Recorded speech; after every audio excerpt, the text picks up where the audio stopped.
فمن خاف من موص جنفا أو إثما فأصلح بينهم فلا إثم عليه إن الله غفور رحيم.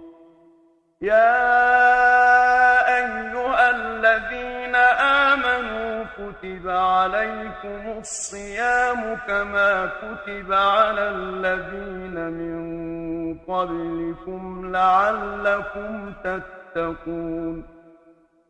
أياما معدودات، فمن كان منكم مريضا أو على سفر فعدة من أيام أخر، وعلى الذين يطيقونه فدية طعام مسكين، فمن تطوع خيرا فهو خير له، وأن تصوموا خير لكم إن كنتم تعلمون.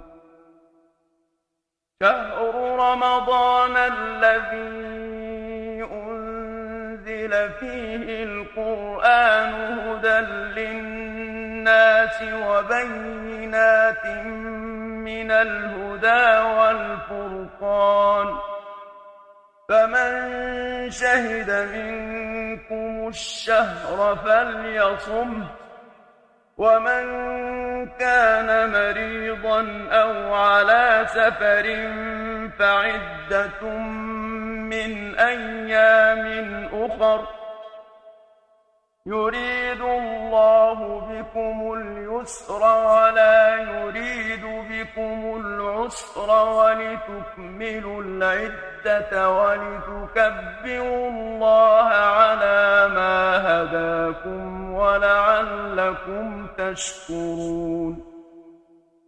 وإذا سألك عبادي عني فإني قريب أجيب دعوة الداع إذا دعان، فليستجيبوا لي وليؤمنوا بي لعلهم يرشدون.